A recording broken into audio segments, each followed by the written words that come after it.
नमस्कार बच्चों, technical classes में आपका स्वागत है। जैसा कि प्रीवियस वीडियो में मैंने असिस्टेंट फोरमैन मैकेनिकल जो 2020 में क्वेश्चन पूछा गया था उसका नॉन टेक क्वेश्चन का एनालिसिस और प्लस सॉल्यूशन मैंने किया था। आज का जो वीडियो है जिसमें टेक्निकल पोर्शन जो 70 मार्क्स का होते हैं, जो बहुत ही ज़्यादा वेटेज का है पेपर है, उसका एनालिसिस किया हूँ। वीडियो में आगे बढ़ने से पहले आप लोग से एक रिक्वेस्ट है कि प्लीज अगर आपको ये वीडियो अच्छा लगता है तो लाइक करें, सब्सक्राइब करें और बच्चों को शेयर करें जो इसका प्रिपरेशन कर रहा है। अभी तक मैं देखा हूं कि मेरा वीडियो जो है वो शेयर नहीं किया जा रहा है। प्लीज आप लोग से रिक्वेस्ट है, लाइक और सब्सक्राइब जरूर करें और शेयर जरूर करें। चलिए, इस पेपर में मैंने पहले कौन सा टॉपिक से कितने क्वेश्चन आए हैं वो मैंने पहले निकाला हूं और सबसे अच्छा विश्लेषण किया हूं। कौन सा पेपर इस टॉपिक से देख करके आपको आगे का जो एग्जाम जो अभी 2024 में एग्जाम आया है उसमें कौन सा पेपर से कितने क्वेश्चन आएंगे उसके अकॉर्डिंग आपका तैयारी करना चाहिए, क्योंकि आपके पास टाइम है नहीं। फॉर्म का डेट खत्म हो चुका है और मुझे उम्मीद है कि 1 से 2 मंथ मार्च तक आपका इसका एग्जाम भी कंडक्ट कर लिया जाएगा। तो चलिए स्टार्ट करते हैं। जैसा कि स्ट्रेंथ ऑफ मटेरियल से जो टोटल क्वेश्चन जो पूछा गया है वो 5 क्वेश्चन था। जो 2020 में क्वेश्चन पूछे गए थे स्ट्रेंथ ऑफ मटेरियल से 5 क्वेश्चन थे। सबसे ज्यादा जो मेन पोर्शन था वो थर्मल इंजीनियरिंग से था। थर्मल इंजीनियरिंग का मतलब हो गया थर्मोडायनामिक्स से टोटल 12 क्वेश्चन था, बॉयलर से 1 क्वेश्चन था और पावर प्लांट से 1 क्वेश्चन था, 2 क्वेश्चन था। तो टोटल 15 नंबर का 15 क्वेश्चन जो है थर्मल इंजीनियरिंग से आए थे। एफएम और एचएम में एफएम जो फ्लूइड मशीनरी से आपका टोटल फ्लूइड मैकेनिक्स से आपको 12 क्वेश्चन थे और हाइड्रोलिक मशीनरी इससे आपको 2 क्वेश्चन थे। मैकेनिक्स से आपको 2 क्वेश्चन था, मैन्युफैक्चरिंग से आपको 8 क्वेश्चन था, प्रोडक्शन से मात्र 2 क्वेश्चन था, तो टोटल 10 क्वेश्चन आए थे। General physics like general science का मतलब हो गया कि जो फिजिक्स का क्वेश्चन, जब फिजिक्स में जैसे इलेक्ट्रोमैग्नेटिक का पोर्शन उससे क्वेश्चन पूछा गया था। रीजन ये है कि इलेक्ट्रिकल और mechanical E and M vacancy के लिए भी सेम पेपर आता है, तो आपको इलेक्ट्रिकल का भी कुछ पोर्शन इसमें आपको मिलेगा। तो जो भी बच्चे मैकेनिकल बैकग्राउंड से हैं और इसका तैयारी कर रहे हैं तो आप खास करके इलेक्ट्रिकल का जो पोर्शन है जैसे लेंज लॉ हो गया, फैराडे लॉ हो गया, ये सब आप एक बार जरूर पढ़ के जाएं, क्योंकि बहुत से बच्चे का सिलेक्शन इसी वजह से नहीं हुआ था क्योंकि वो इलेक्ट्रिकल का पोर्शन नहीं पढ़ के गया था। चलिए आप क्वेश्चन चल के देखते हैं किस टाइप का क्वेश्चन पूछता है।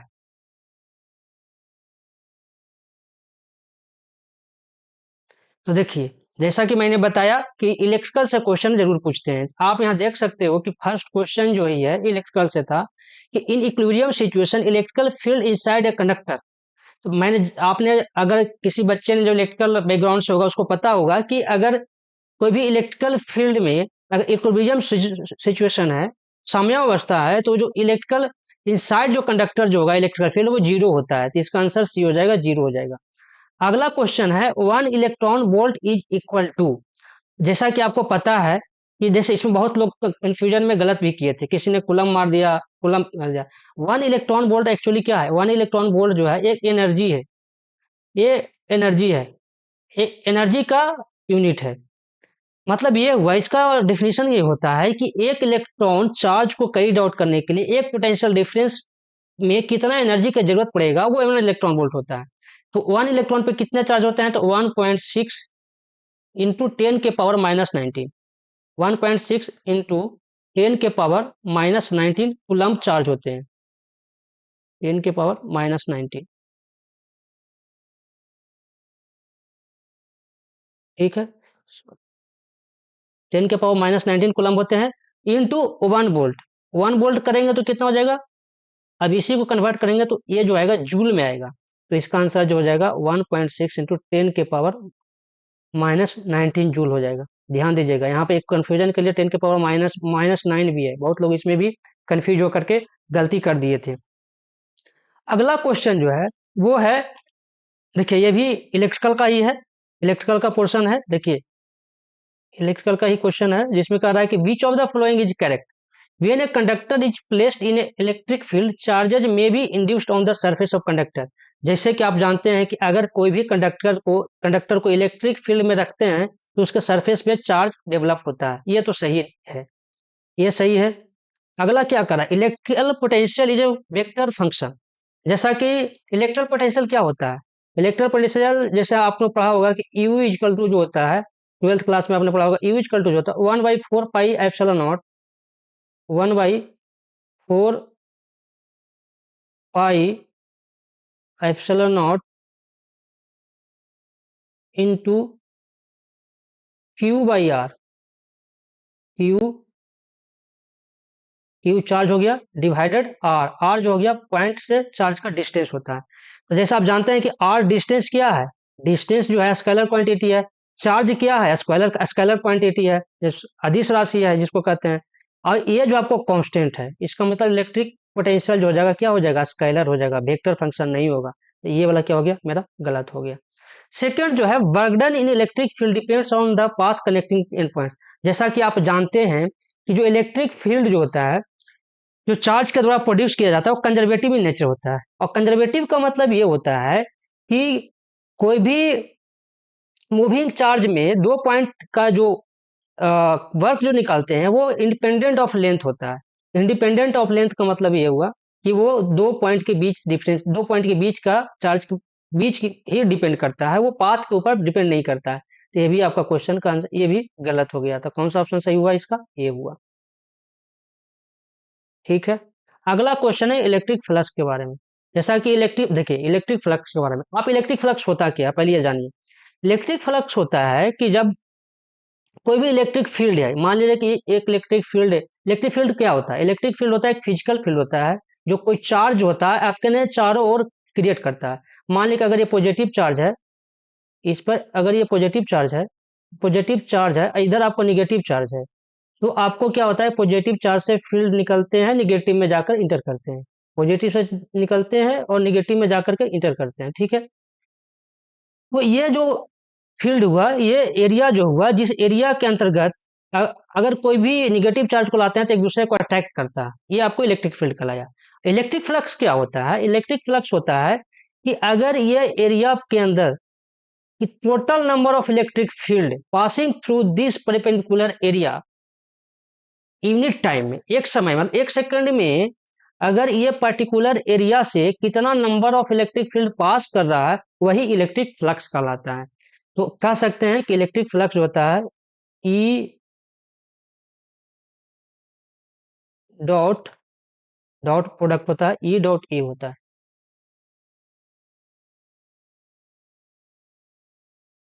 ई डॉट ए होता है, ये इसका हम जो नोटेशन करते हैं वो फाई से करते हैं, ठीक है।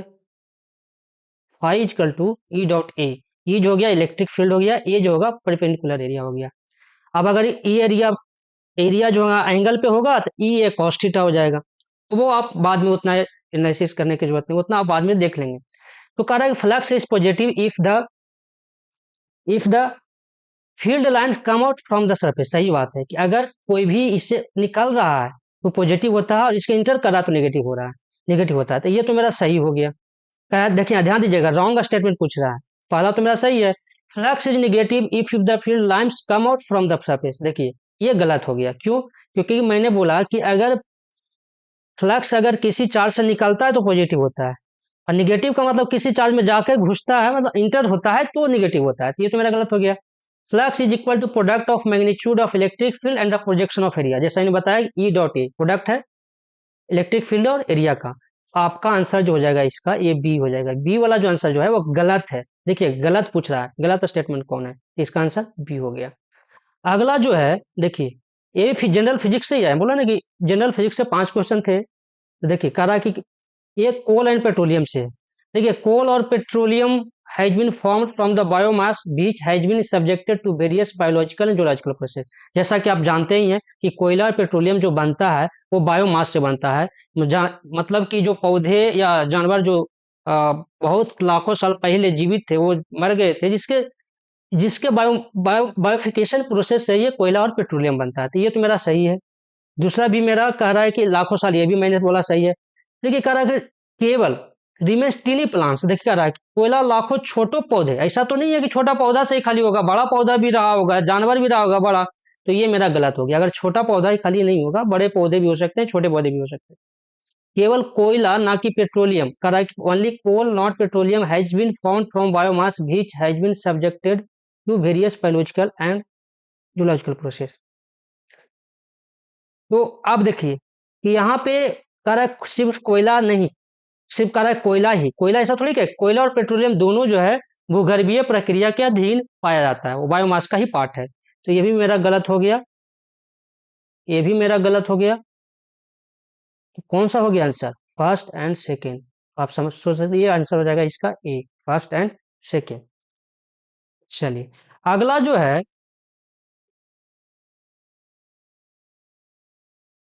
अगला देखिए, changing magnetic flux gives rise to EMF. देखिए सेम टू सेम ये क्वेश्चन जो है आपको फैराडे लॉ से, फैराडे लॉ क्या कहता है कि अगर मैग्नेटिक फ्लक्स चेंज होता है तो ईएमएफ में चेंजेस आते हैं। तो ये मेरा तो ऑप्शन सही हो गया। ठीक है, अगला कह रहा है flux change may be due to change in area. सही बात है, आपने पढ़ा होगा अगर फ्लक्स जो होता है, फाई जो होता है मैग्नेटिक फील्ड में, फाई जो होता है minus N into delta phi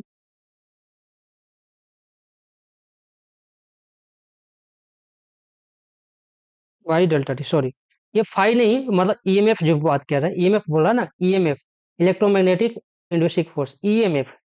EMF बराबर जो होता है, ईएमएफ एक्चुअली पोटेंशियल ही होता है, ईएमएफ इजकल टू जो होता है minus N delta five by delta T. Delta five क्या हो गया? ये मेरा मैग्नेटिक फ्लक्स हुआ, change in magnetic flux. Delta T मतलब हुआ चेंज इन टाइम, मतलब एक अगर ये टाइम बहुत ही कम होगा, मतलब बहुत कम टाइम में फ्लक्स ज्यादा चेंज करेगा, तो आपका ईएमएफ का वैल्यू ज्यादा होगा। Number of turns of coils, अगर एक क्वाइल है, दो क्वाइल रहेगा तो ज्यादा ईएमएफ प्रोड्यूस होगा, तीन क्वाइल होगा तो ज्यादा ईएमएफ प्रोड्यूस होगा, मतलब नंबर ऑफ क्वाइल पे भी डिपेंड करता है। और फाइव पे जो मैग्नेटिक फ्लक्स है उस पर डायरेक्टली प्रोपोर्शनल होता है। तो यहाँ से पहला जो हो जाएगा सही है, flux change may be due to change in area through, obvious है। जैसे मैंने बोला कि फ्लक्स बताया था इलेक्ट्रिक फील्ड में, ये मैग्नेटिक फील्ड में बात करोगे तो बी डॉट ए होता है, B magnetic field into area का प्रोडक्ट होता है फाई। तो आप सोच सकते हैं कि एरिया पे डिपेंड करेगा ही, ये मेरा एरिया पे डिपेंड करेगा। तो सेकंड भी हो गया सही। थर्ड की बात करते हैं, करा flux change may be due to time dependent magnetic field. सही बात है कि टाइम पे डिपेंड कर रहा है, मैंने बोला कि जितना जल्दी कम टाइम में होगा उतना जल्दी मैग्नेटिक ईएमएफ ज्यादा प्रोड्यूस होगा। ये भी आपका सही हुआ। वन टू थ्री सही है। Lenz law relates to EMF to rate of change of flux, नहीं ये गलत है। क्यों गलत है? कि लेंज लॉ क्या कहता है? लेंज लॉ कहता है कि किसी भी इंड्यूस्ड ईएमएफ जो होगा वो करंट जो प्रोड्यूस करेगा वो एक दूसरे को अपोज करता है, ये अपोज करता है, फ्लक्स में नहीं करता है। तो करंट जो प्रोड्यूस होगा ईएमएफ के चलते वो एक दूसरे को अपोज करेगा। तो ये मेरा गलत हो गया। आंसर इसका कौन सा आएगा? वन टू थ्री, कौन सा हो गया आंसर इसका? D, one two three. देखिए अगर पूरा एनालिसिस करके बताएंगे तो वीडियो लंबा चला जाता है। हम देखते हैं कि बहुत से बच्चे जो हैं वो पूरा वीडियो देखते नहीं है, इसलिए बहुत सा क्वेश्चन को मैं आंसर डायरेक्ट बताते चला जाऊंगा। जैसे कहता है पॉइजन रेशियो, देखिए ये तो बहुत इजी क्वेश्चन है। अब आगे आपको सॉम का क्वेश्चन। पॉइजन रेशियो का मतलब क्या होता है आपको पता होगा कि मान लिया जाए कि अगर कोई बार है, इसको हम एलोंगेट कर रहे हैं, इसको एलोंगेट करते हैं, तो क्या होता है कि इसका एरिया जो होता है रिड्यूस होता है, मतलब इस टाइप से लंबा होता है। ऊपर वाला भी नीचे ऊपर वाले इसका क्या होता है? डायमीटर कमता है। तो डायमीटर इसको बोलते हैं लैटरल स्ट्रेन। ये हो गया लैटरल स्ट्रेन, और इधर जो हो गया लॉन्गिट्यूडनल स्ट्रेन। तो जो एरिया होता है लैटरल स्ट्रेन मतलब लॉन्गिट्यूडनल स्ट्रेन होता है पॉइजन रेशियो। ठीक है। शियर मॉडुलस बहुत ही इजी क्वेश्चन है। शियर स्ट्रेस बता, शियर स्ट्रेन, ये आपको सब लोग को पता होगा। तो इसका आंसर जो हो जाएगा आपका ए हो जाएगा। आठ का आंसर क्या हो जाएगा? ए हो जाएगा। अगला कह रहा है कि बल्क मॉडुलस, देखिए बल्क मॉडुलस दिया हुआ है, शियर मॉडुलस दिया हुआ है, यंग्स मॉडुलस दिया हुआ है।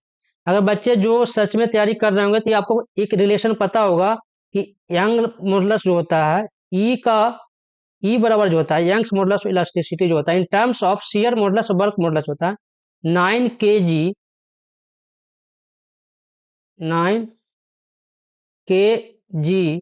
डिवाइडेड 3 k + g, ये होता है। अब ये कहां से आया? तो आपको कुछ नहीं करना, अगर किसी बच्चा को ये याद नहीं है तो आप यहाँ से भी निकाल सकते हो। ई बराबर जो होता है, ई बराबर जो होता है 2g इंटू 1 + म्यू होता है।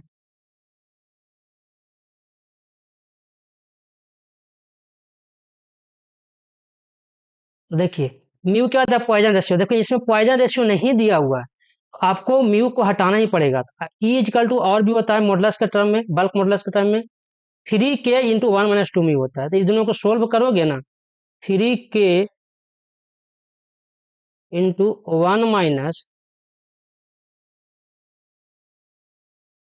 2 म्यू, म्यू हो गया पॉइजन रेशियो।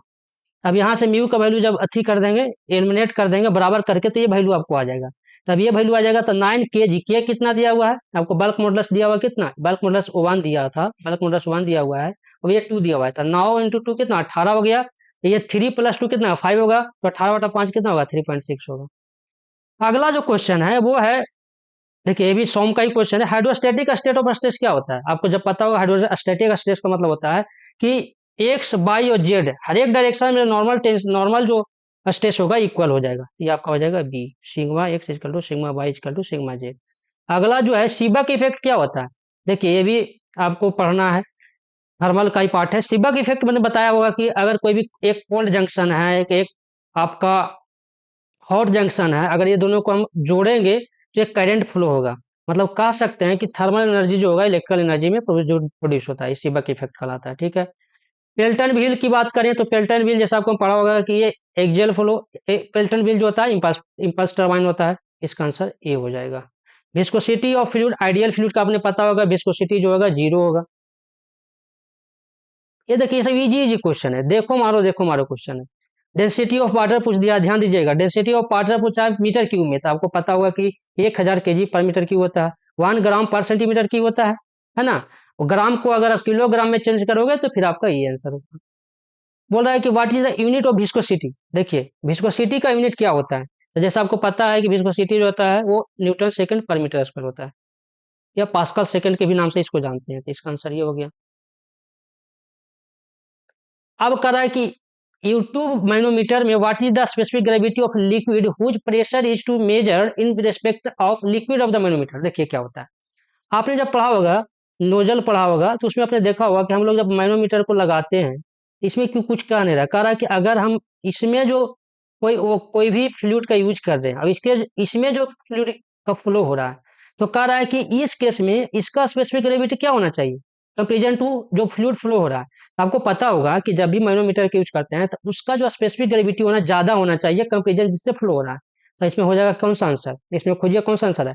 तो specific gravity of liquid is the manometer is higher comparison, सही सही बात है कि माइनोमीटर में जो स्पेसिफिक ग्रेविटी जो होगा लिक्विड का वो ज्यादा होना चाहिए जो इसके साथ फ्लो कर रहा है। तो इसका आंसर क्या हो जाएगा, ए हो जाएगा। अगला है हाइड्रोलिक टॉर्क कन्वर्टर।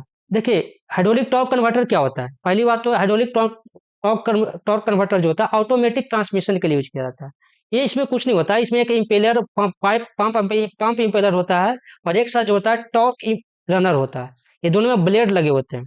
अभी एक जो वर्क करता है सेंट्रीफ्यूगल फोर्स पे वर्क करता है। इसमें क्या होता है कि इसमें जो फ्लूइड जो होगा ये रोटेट करेगा, और ये जो रोटेट करने के बाद सेंट्रीफ्यूगल फोर्स के चलते इसमें जो ब्लेड लगे रहेंगे उस पर टकराएगा और इसको रोटेट करवाएगा। तो इसमें दो चीज होता है, इसमें एक होता है टॉर्क रनर होता है, टरबाइन का एक पार्ट होता है जिसको हमको रोटेट करवाना रहता है। पंप इम्पेलर जो होता है जो रोटेट करता है, ड्राइवर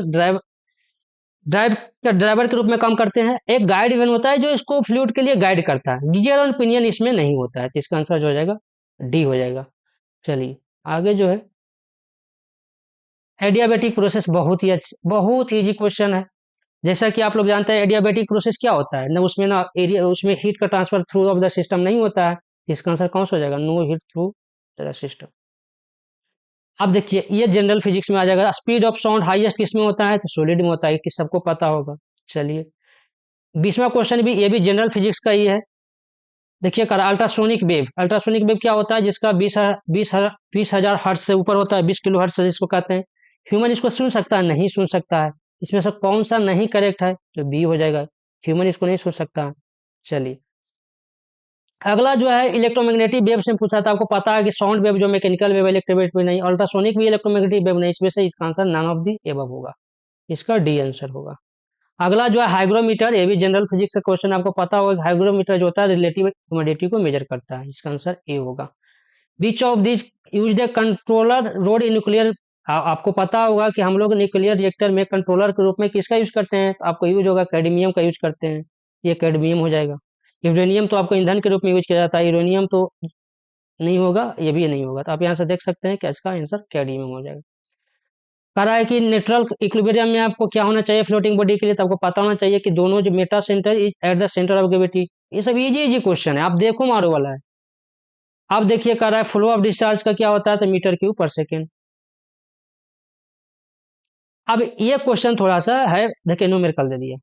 अब जो बच्चे न्यूमेरिकल बनाएंगे तो कुछ नहीं है, आपने पढ़ा होगा हाइड्रोलिक प्रेस के बारे में, तो एक साइड क्या होता है, एरिया ज्यादा होता है, एक साइड एरिया ज्यादा होता है, एक साइड एरिया कम होता है।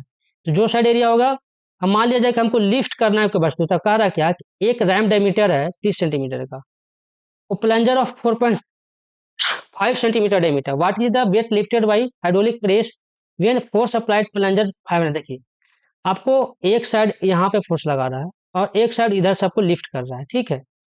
आपको पता होगा कि इसमें जो होता है W/A प्लंजर साइड का होगा,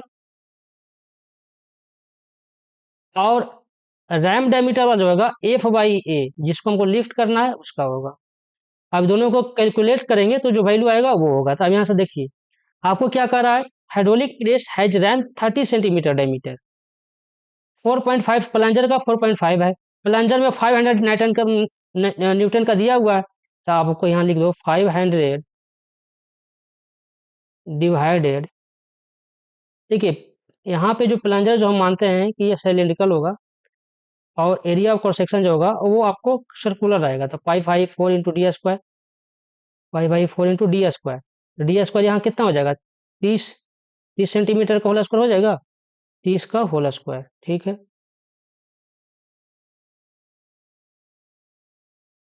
ये बराबर होगा किसका, इस साइड जो हो जाएगा F force by area, area कितना दिया हुआ प्लंजर का 4.5, पाई/4 इंटू 4.5 का मतलब कितना हो गया, 9/2 का होल स्क्वायर, 9/2 का होल स्क्वायर।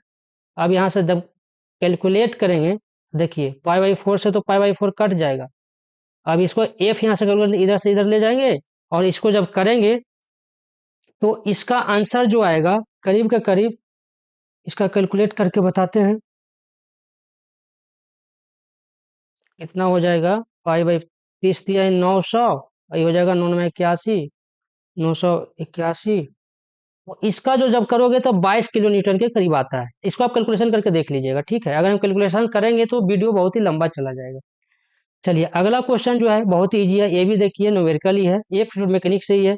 कह रहा है वाइल ऑफ स्पेसिफिक ग्रेविटी 0.9 इजकल है, जो हाइट 40 मीटर जा रहा है, ठीक है। तो कह रहा है कि वाटर का हाइट कितना जाएगा, तो आपको पता होगा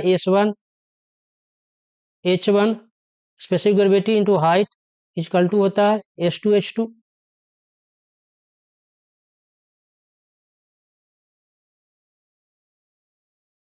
देखिए अगर मान लिया S1 आपको 0.9 रखते हैं और इसका हाइट कितना है 40, तो 40 नंबर कितना होगा 36 इधर हो जाएगा। आपको पता है कि स्पेसिफिक ग्रेविटी जो होता है वो वाटर का 1 होता है, वो 1 इंटू हाइट इसका हो जाएगा एच, एच कितना हो जाएगा H2 कितना हो जाएगा 36, इसका आंसर 36 हो जाएगा। चलिए आई थिंक समझ में आपको आया होगा। अब करा कि आज फिर फर्स्ट लॉ था एनर्जी ऑफ आइसोलेटेड सिस्टम, आपको पता है कि एनर्जी जो होता है आइसोलेटेड सिस्टम का वो क्या होता है कांस्टेंट होता है, तो इसका आंसर क्या हो जाएगा सी हो जाएगा।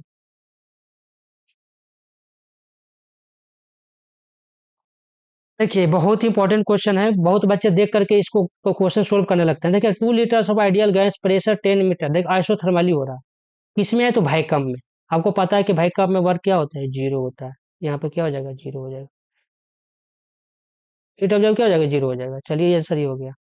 फिर इसका क्वेश्चन क्या करता है, एंट्रोपी चेंज इन इक्विलिब्रियम, सही बात है, ये तो मेरा सही है, करेक्ट नहीं पूछ रहा है, नॉट करेक्ट, ध्यान दीजिएगा। तो एंट्रोपी इक्विलिब्रियम में क्या होता है जीरो होता है, entropy for a spontaneous process, सही बात है कि जब तक मैक्सिमम तक पहुंचता है तो ये एंट्रोपी मैक्सिमम होता जाता है। गैसियस स्टेट, सही बात है, गैस स्टेट का एंट्रोपी ज़्यादा होता है। अब देख रहा है कि ये कि डिक्रीज ऑफ रेगुलरिटी, देखिए डिक्रीज ऑफ रेगुलरिटी का मतलब क्या हुआ कि इरेगुलर ज़्यादा हो रहा है। आपको पता होगा कि एंट्रोपी क्या होता है, एंट्रोपी होता है कि रेंडमनेस, अगर किसी मॉलिक्यूल का रेंडमनेस ज़्यादा होगा तो उसका एंट्रोपी ज़्यादा होगा। तो यहाँ पे कह रहा है कि रेगुलरिटी कम रहा है, रेगुलरिटी कम रहा है मतलब क्या हुआ कि वो इरेगुलर ज़्यादा हो रहा है। इरेगुलर ज़्यादा हो रहा है इसका मतलब क्या हुआ, एंट्रोपी ज़्यादा होना चाहिए था, लेकिन यहाँ पे एंट्रोपी क्या कर रहा है, डिक्रीज बता रहा है। तो ये वाला आपका आंसर गलत है। मतलब इसका आंसर क्या हो जाएगा, कौन सा करेक्ट नहीं है, तो ये डी, डी इसका आंसर सही होगा, करेक्ट नहीं है। चलिए, आगे पूछ रहा है कि which of the not a state function. State function कौन नहीं होता, जो पाथ पे डिपेंड नहीं कर, पाथ पे डिपेंड करता है वो स्टेट फंक्शन नहीं होता। आपको पता होगा स्टेट फंक्शन जो होता है पॉइंट फंक्शन होता है, पॉइंट पे डिपेंड करता है। एंट्रोपी पॉइंट फंक्शन है, इंटरनल एनर्जी पॉइंट फंक्शन है, एंथैल्पी पॉइंट, आपको डी हो जाएगा। वर्क जो होता है पाथ फंक्शन है, इसका आंसर कौन सा हो गया, डी हो गया। अब इसमें से बोला कौन सा इंटेंसिव प्रॉपर्टी है, तो देखिए ये सब बहुत इजी इजी क्वेश्चन है। इंटेंसिव आपको पता है कि हीट कैपेसिटी जो होता है इंटेंसिव प्रॉपर्टी नहीं है, देखो इसमें नहीं पूछ रहा है इंटेंसिव प्रॉपर्टी नहीं, हीट कैपेसिटी आपको पता है कि temperature density pressure heat intensive property है। मतलब ये क्या है, इंटेंसिव का मतलब क्या हुआ, मास पे डिपेंड नहीं करता हो। तो आपको टेम्परेचर मास पे डिपेंड करता है नहीं, डेंसिटी पे डिपेंड करता है नहीं, प्रेशर भी नहीं करता। हीट कैपेसिटी डिपेंड करता है मास पे, क्योंकि हीट कैपेसिटी जो होता है एम इंटू सी पी होता है, मास इंटू स्पेसिफिक कैपेसिटी। ठीक है, ये वो डिपेंड करता है। 33 का बात करें तो कह रहा है कि इन्हें प्रोसेस 30701 जूल हीट ऑब्जर्व, देखो अगर आपको पता है कि अगर हीट एब्जॉर्ब कर रहा है तो पॉजिटिव होगा, तो आपको पता होगा डेल्टा क्यू जो होता है, डेल्टा क्यू बराबर होता है change in internal energy delta U plus work done होता है।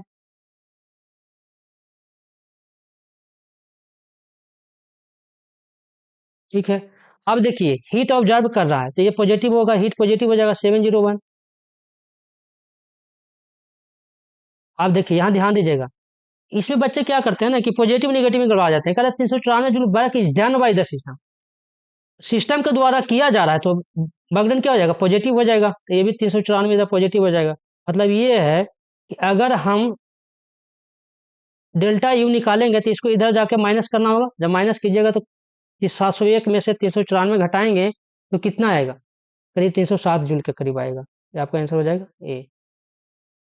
ठीक है, 34 का रहा है कौन सा इक्वेशन सही नहीं है, देखिए एकदम सब इजी इजी है, आपको फॉर्मूला याद है आप बनाते चल जाओगे, आपको पता है कि C P minus C B R होता है, ये सही है, ए भी सही है, H is equal to U plus P भी, लेकिन ये सही नहीं है क्योंकि आपको है हेमोटाइज जो फंक्शन जो होता है जी जो होता है एच माइनस टी एस होता है, ये इसका आंसर ये हो जाएगा ये। 35 क्या कर रहा है कि पेयर इन लाइन कॉन्टेक्ट, देखिए आपको पता होगा अगर पॉइंट और लाइन कॉन्टेक्ट में होता है तो वो कौन सा पेयर होता है, वो आपको हायर पेयर होता है, तो इसका आंसर भी हो जाएगा। देखिए थर्मल सब ये आपको टॉम का क्वेश्चन है।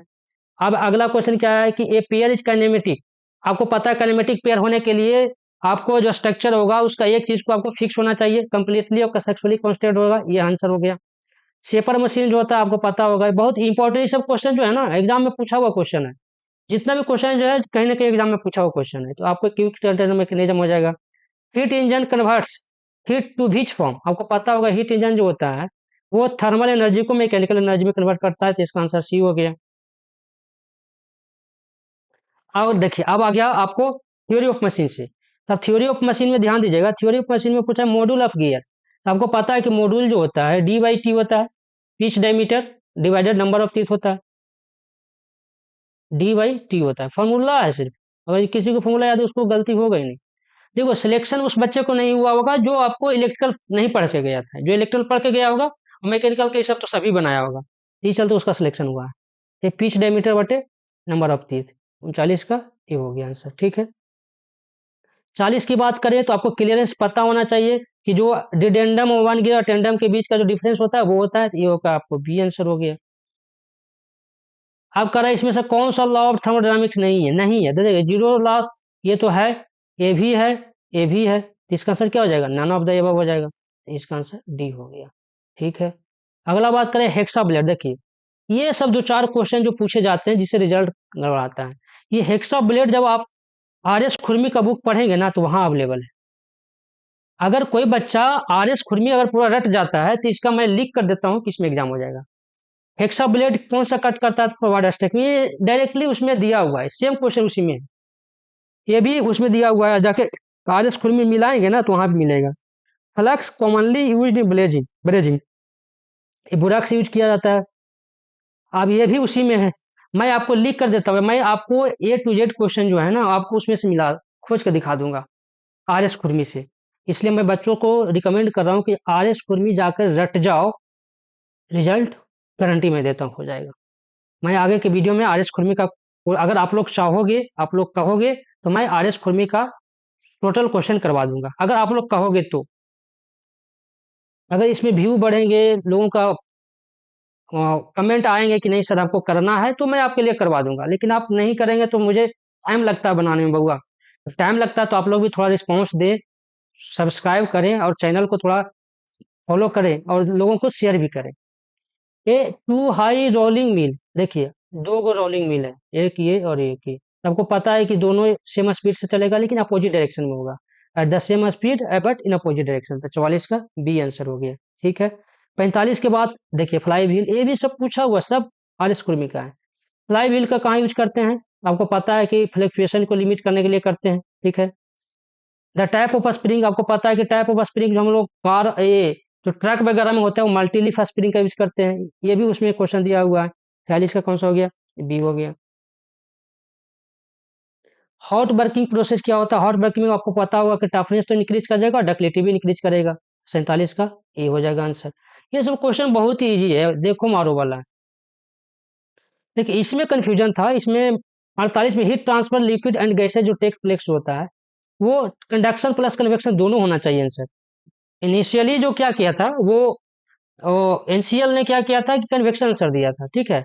बाद में हम लोग चैलेंज किए थे, इसका आंसर सुधार करके डी किया था, कंडक्शन एंड कन्वेक्शन। 49 का क्या है, सीटन नंबर क्या होता है, सीटन नंबर क्या होता है, सीटन नंबर जो होता है आपको डीजल में वो इसका डिले पीरियड को दिखाता है कि जितना देर से करे, क्योंकि जल्दी करेगा तो नोकिंग ज्यादा होने लगेगा, तो आपको डिले पीरियड हो गया। Compared with solid section, hollow section क्या होता है, हाई बकलिंग स्ट्रेंथ होता है 50 का, ये हो जाएगा आंसर। ये सब इजी क्वेश्चन है।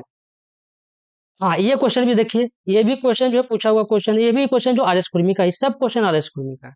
कर रहा है 6 into 19 designation of wire rope, the number of 6 into 9, देखिए नंबर जो 6 जो डिनोट करता है वो नंबर ऑफ स्ट्रैंड डिनोट करता है, और जो 19 जो डिपेंड करता है वो नंबर ऑफ बायर जो होता है इस ईच स्ट्रैंड में डिपेंड करता है। इसका आंसर सी होगा। देखिए इसका आंसर गलती दिया हुआ था, बाद में इसको हटा दिया गया था। देखिए क्या रेडियस आपको पता होगा कि जो वेलोसिटी जो होता है भी जो होता है, अगर आपको रेडियस दिया हुआ है तो √2 into g r होता है, ठीक है।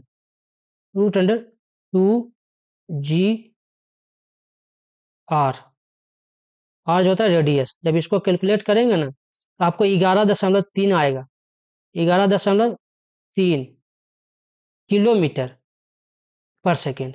इतना प्लान वेग चाहिए एस्केप वेलोसिटी, ठीक है, ये आपको पता होगा। 11.3 इसमें किसी में नहीं है, तो इसमें आंसर क्या दिया था, डी दिया था, क्योंकि यही जो था आपको करीब इतना दिया हुआ था। लेकिन आप जब इसको सोल्व करेंगे तो 11.3 आएगा, इसका तो हटा दिया था बाद में।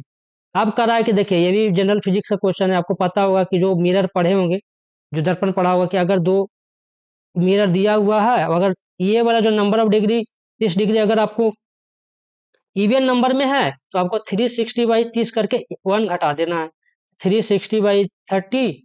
अगर इवन नंबर में नहीं रहता तो आपको जो डिवाइड करके आता आंसर वही होता, 360/30 - 1। 12, 12 में से एक गया कितना, 11, ये हो जाएगा बी आंसर।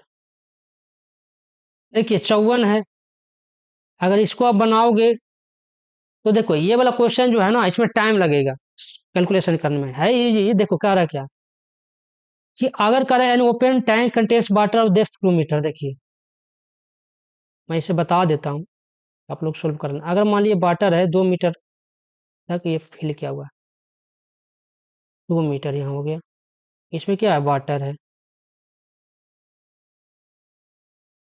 ये इसमें वाटर है, ठीक है। और 1 मीटर तक क्या फैला हुआ है, ऑयल है, ऊपर में ऑयल है, ठीक है। 1 मीटर, ये 1 मीटर ऑयल है, ठीक है। और क्या कह रहा है कि इसका जो स्पेसिफिक ग्रेविटी दिया हुआ है 0.9 दिया हुआ है।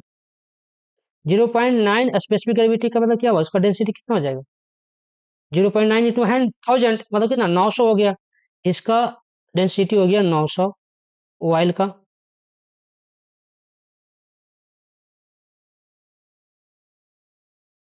ठीक है। इसका डेंसिटी कितना हो गया, 900 हो गया। और इसका वाटर का जानते हो कितना होता है, 1000 होता है। अब आपको प्रेशर की बात कर रहा है कि बॉटम में पूछ रहा है। बॉटम मतलब क्या, यहाँ पे आपको प्रेशर पूछ रहा है। आपको कुछ नहीं करना है। आपको पता हुआ पी जो होता है रो इंटू जी इंटू एच होता है। रो जी एच। इसमें दो कंपोनेंट आएगा, एक क्या हो जाएगा, ऑयल के द्वारा प्रेशर लगाया जाएगा, एक वाटर के द्वारा लगाया जाएगा। ऑयल के लिए देखिए, इसके लिए कितना हो जाएगा, रो हो जाएगा 1000, जी हो जाएगा 9.81, 1000 इंटू 9.81,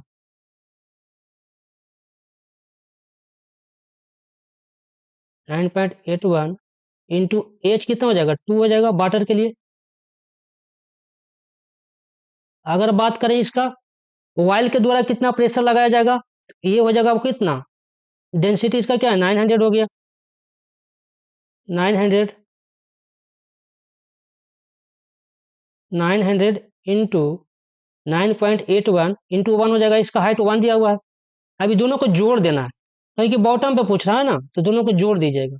इन्हीं को निकाल के जोड़ेंगे तो इसका आंसर जो आएगा करीब ये आएगा, ए आएगा आंसर। कैलकुलेट करके निकालिएगा ना इसको, ये दोनों को निकाल करके जोड़ देंगे तो ये आंसर आएगा, इसका ए आएगा। तो देखिए यहाँ बायनोंसी से दो क्वेश्चन दिया हुआ है। अब ये भी फ्लूइड मैकेनिक्स का क्वेश्चन है। तो इसका जो कह रहा है कि 2.5 मीटर ब्रीथ दिया हुआ है, 1.5 मीटर डेप्थ दिया हुआ है, और 7 मीटर लेंथ है। मतलब इस टाइप से आपका ये रहा होगा पार्ट का लकड़ी। ये हॉरिजेंटली, हॉरिजेंटली मतलब क्या, कि ये वाटर में इस टाइप से डूबा हुआ रहा होगा, ठीक है। इस टाइप से डूबा हुआ रहेगा। तो पूछ रहा है क्या, the position of centre of buoyancy for a wooden block. अब बायनोंसी का पोजीशन पूछ रहा है, तो इसलिए आपको बहुत टाइम लगेगा बनाने में। वो है इजी, लेकिन इसमें टाइम लगेगा। इसका आंसर जैसे दिया गया है, कहोगे तो अलग से मैं क्वेश्चन को सोल्व करके बता दूंगा, क्योंकि वीडियो लंबा हो जाने के बाद बच्चे देखते नहीं हैं। तो इसका आंसर सी के करीब है, सी आएगा, 0.5 आएगा। करना कुछ नहीं है, क्या करना है कि पहले आपको इसका वॉल्यूम निकाल देना है।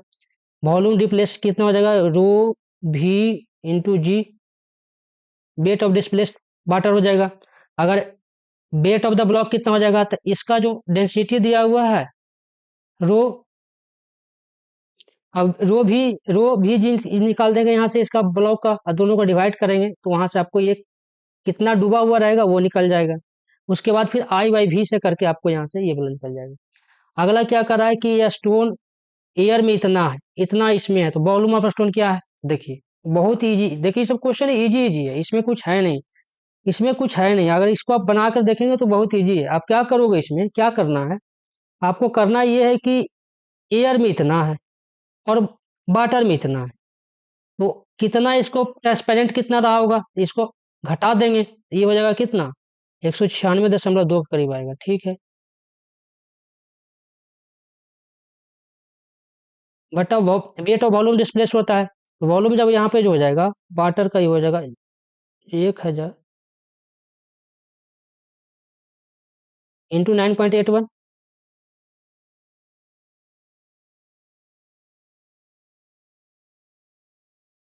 ठीक है, इंटू 9.81 हो जाएगा। जब आप इसको कैलकुलेट करेंगे तो इसका जो आंसर जो आएगा वो करीब 2.10 इंटू 4 सेंटीमीटर क्यूब के करीब आएगा। इसका जो आंसर जो आएगा 2.10 इंटू 4। ये अगर अच्छी में करोगे तो 0.02 मीटर क्यूब आता है, ठीक है। तो इसको आंसर जो हो जाएगा आपको, अगर इसको जब कैलकुलेट भागा दोगे ना तो आपको आएगा 0.02। उसको जब सेंटीमीटर क्यूब में करेंगे तो ये आंसर हो जाएगा, सी हो जाएगा, ठीक है। संतावन का क्या है, बहुत ही इजी है। पोटेंशियल फंक्शन दिया हुआ है, आपको पता है कि यू कंपोनेंट क्या होता है, यू जो होता है minus minus delta phi by delta Y, delta X होता है, यू कंपोनेंट एक्स होता है। तो आप इसको करोगे तो कितना हो जाएगा, 5, और कितना हो जाएगा, 2 दूनी 4। ये इसको डिफ्रेंशिएट करेंगे तो कितना हो जाएगा, -10x हो जाएगा, -10x। है कि बाई तो कांस्टेंट हो जाएगा, बाई तो जीरो हो जाएगा, तो -10x, एक्स का वैल्यू रख दीजिए कितना, 4 है, 10 × 40। एक इसका आंसर कितना हो जाएगा, सी, -40 यूनिट्स। अब आपको पता है कि सुपर क्रिटिकल बॉयलर क्या होता है, उसमें ड्रम की जरूरत पड़ता ही नहीं है। तो इसमें अगर हायर प्लांट है, सही बात है, शॉर्ट ऐसा स्टार्टअप टाइम सही है, ये ऐसा आंसर नहीं होगा बी। अरे कौन सा बेसिक कैरेक्टरिस्टिक नहीं होता है, क्योंकि सुपर क्रिटिकल बॉयलर में आपको वाटर की जरूरत नहीं होता। देखिए बॉयलर से क्वेश्चन दिया हुआ है, ठीक है। 59 का रहा है कि कौन सा मिलिंग मशीन जो है वर्टिकल प्लेन में, देखिए ये आपको प्रोडक्शन का क्वेश्चन है, आपको पता होगा कि कौन सा मिलिंग मशीन होता है जिसमें हम वर्टिकल प्लेन में भी टिल्ट कर सकते हैं, तो वो आपको पता होगा इन्वर्सल मिली, इसीलिए तो इसको इन्वर्सल बोला जाता है कि वर्टिकल और हॉरिजॉन्टल दोनों कर सकते हैं। 60 क्या है, which of the following not use, देखिए नहीं यूज करने जाता। रोलर बियरिंग में आपको पता है कि रोलर बियरिंग जो होता है टेपर होता है, सिलिंडर होता है, सबस्फेरिकल होता है, तीनों होता है रोलर बियरिंग, तो डी इसका नाम ऑफ डी हो जाएगा आंसर। अगला जो क्वेश्चन क्या है 61, देखिए ये भी पावर प्लांट से क्वेश्चन है, कह रहा है कि एवरेज पीक लोड इतना दिया हुआ है, एवरेज लोड इतना दिया हुआ है, तो आपको पता होगा कि लोड फैक्टर जो होता है वो होता है एवरेज लोड बटा peak load at the same time. तो एवरेज लोड 280 डिवाइडेड 350, इसको भागा दोगे तो कितना आंसर हो जाएगा बाबू, इसको भागा दोगे तो आंसर हो जाएगा 70 × 5 350 और 70 × 4 280, 5 भागा दोगे तो कितना हो जाएगा 0.8 हो जाएगा। आपको पता होगा क्रिटिकल टेम्परेचर ऑफ डिग्री आपको पता है 374 डिग्री होता है। ये सब इजी है, ये सब रट्टो मार वाला है। अब देखिए कह रहा है स्टीम कंजप्शन टरबाइन रनिंग इतना, आरपीएम दिया हुआ है, पावर दिया हुआ है और इसका डायमीटर दिया हुआ है, वेलोसिटी पूछ रहा है। देखिए ये पावर देने का क्या मतलब है, ये आपको खाली घुमाने के लिए दे दिया। आपको पता है कि जो वेलोसिटी जो होता है v बराबर होता है आर इंटू ओमेगा होता है, आर इंटू ओमेगा, ओमेगा क्या होता है 2 पाई एन होता है, आर इंटू 2 पाई एन/60। पावर निकालने की जरूरत है नहीं, हमको वेलोसिटी निकालना है तो 2 पाई/60। जब यहाँ से करेंगे तो इसका डायमीटर कितना हो जाएगा, 48 सेंटीमीटर है, तो 0.48 मीटर हो जाएगा, 0.48।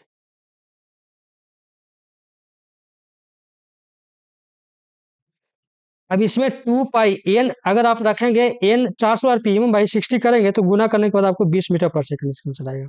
इसका आंसर जो आएगा 20 मीटर/सेकंड आएगा। अब कह रहा है कि इन इलास्टिक कैलकुलेट क्या होता है, इन इलास्टिक में क्या होता है कि आपका जो इन इलास्टिक होता है उसमें काइनेटिक एनर्जी जो होता है इम्पैक्ट मोर देन होता है काइनेटिक बॉडी आफ्टर इम्पैक्ट, क्योंकि इक्वल तो होगा नहीं, तो इसका आंसर डी होगा।